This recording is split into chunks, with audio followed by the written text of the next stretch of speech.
BMW has spent the last 50 years refining the 3 Series, and somewhere in the early 2000s, I think they perfected it. Now that might sound controversial because BMW enthusiasts rarely agree on anything. Some people may tell you the E30 is peak BMW, others will think that the E92 was the last truly great one, and then there are those that say that the modern BMWs are better than ever. But for me, the sweet spot sits right here, the E46, especially the M3. Not because it's the fastest or the rarest, and not simply because I was in my early 20s when these were being sold, and I always dreamed of having them.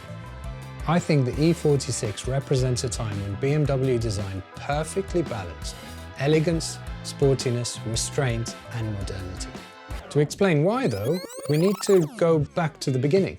The story of the 3 Series is really the story of how BMW itself changed. The original E21 arrived in the mid-70s and immediately established a lot of the visual design DNA that we associate with BMW even today. Compact proportions, rear-wheel drive stance, shark nose front ends, twin kidney grills, and the round headlights. It was clean, technical, and understated. Early BMWs projected confidence through engineering and proportion rather than trying to intimidate visually. And then came the E30, and this is where the mythology really begins. The E30 seems simple by modern standards. Thin pillars, huge glass area, crisp surfacing, short overhangs, nothing feels exaggerated.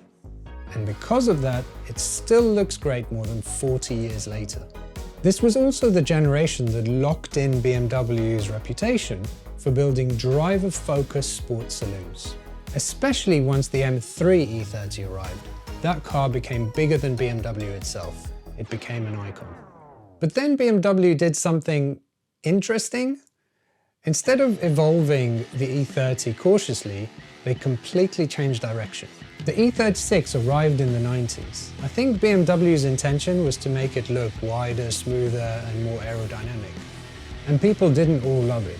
I certainly didn't, and to be honest, even today, it still hasn't grown on me. Compared to the E30, it feels less, well, cool, confident, iconic. I think that the E36 introduced something important though, which is maturity. BMW started to move away from sharp-edged analog simplicity towards something they intended on feeling much more sophisticated and premium. Arguably, the E36 Coupe still looks really elegant today, but it's not the one for me. And then we arrive at the E46, and honestly, I think this is where all the lessons of the past finally come together. The E46 somehow manages to feel modern and timeless at the same time. It has the sharpness that the E36 softened, but it still retains a lot of the character that modern BMWs slowly moved away from. Look at the proportions. The glass house still feels airy and light, the belt line is low, and the arches feel muscular without looking theatrical.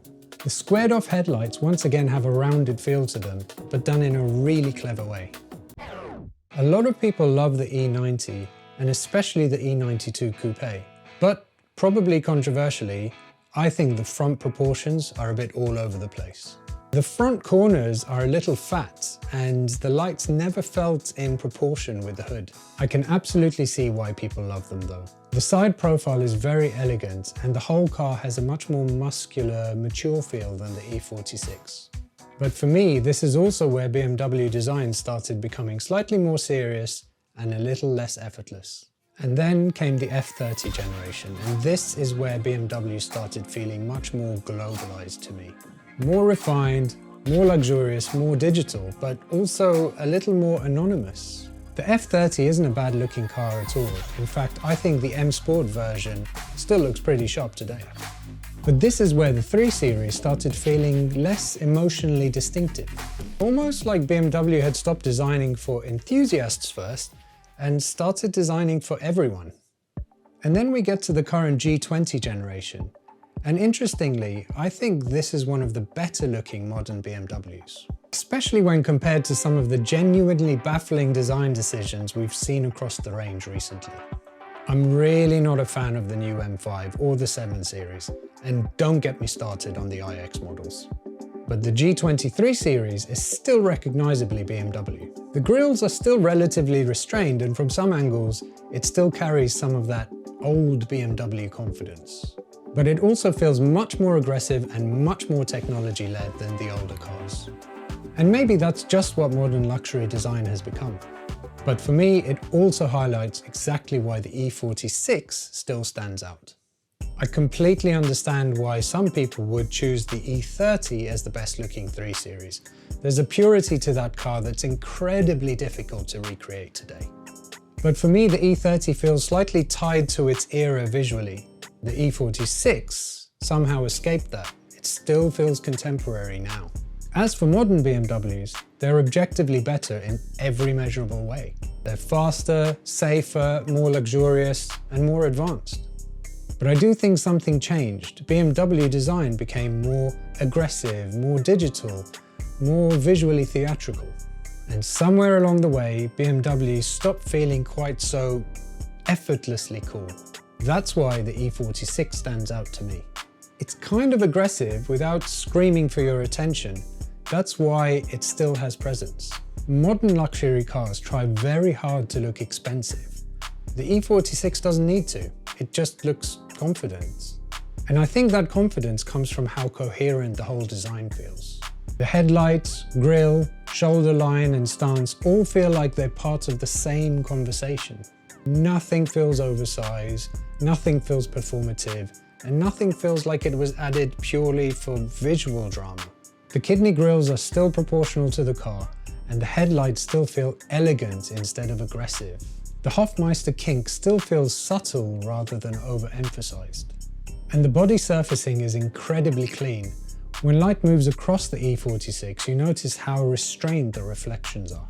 Even today, more than 20 years later, the E46 still has real presence.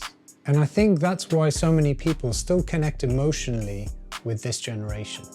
For me, this is hands down the best looking 3 Series ever. Of course, plenty of people will disagree with me. Some of you will still say the E30 is the purest BMW ever made.